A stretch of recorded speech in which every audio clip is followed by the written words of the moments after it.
As the tumor grows, it will eventually reach a size where it will need to have additional vasculature to sustain continued growth. To achieve this, the tumor cells excrete certain proteins to stimulate blood vessel growth into and around the tumor, a process called angiogenesis.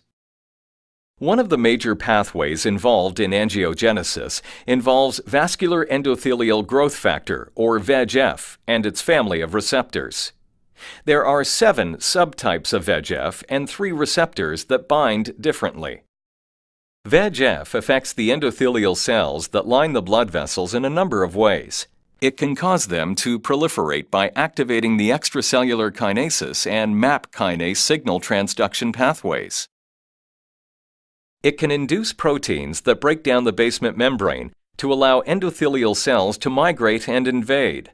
These proteins include matrix metalloproteinases, or MMPs, urokinase-type plasminogen activator, or UPA, and its receptor UPAR, as well as the tissue-type plasminogen activator. It makes vessels more permeable, allowing molecules and fluids to leak out.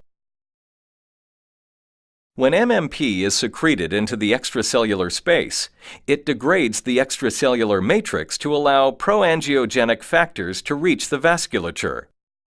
With the extracellular matrix degraded, proangiogenic factors, including VEGF, can reach receptors on the endothelial cells of blood vessels surrounding the tumor, thus stimulating the angiogenic signal in the vessel.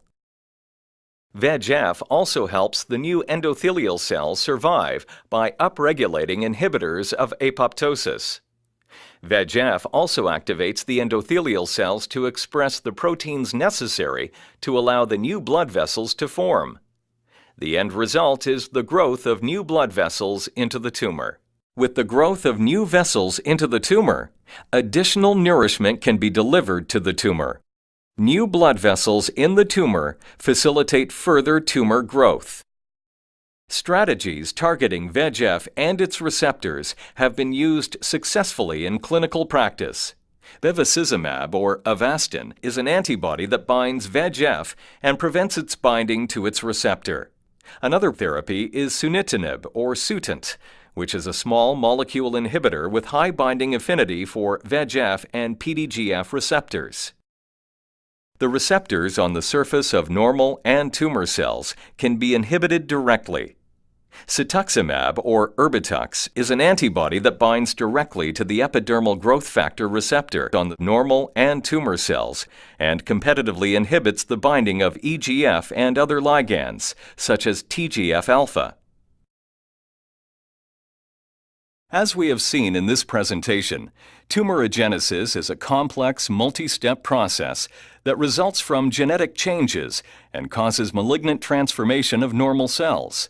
A summary of the characteristics common to many cancers are: abnormal signal transduction resulting in uncontrolled cell proliferation, loss of apoptosis or programmed cell death, tissue invasion and metastasis permitting spread of the cancer, and angiogenesis, leading to enhanced blood supply of tumors. Many of the components of these mechanisms are potential targets of anti-cancer therapies.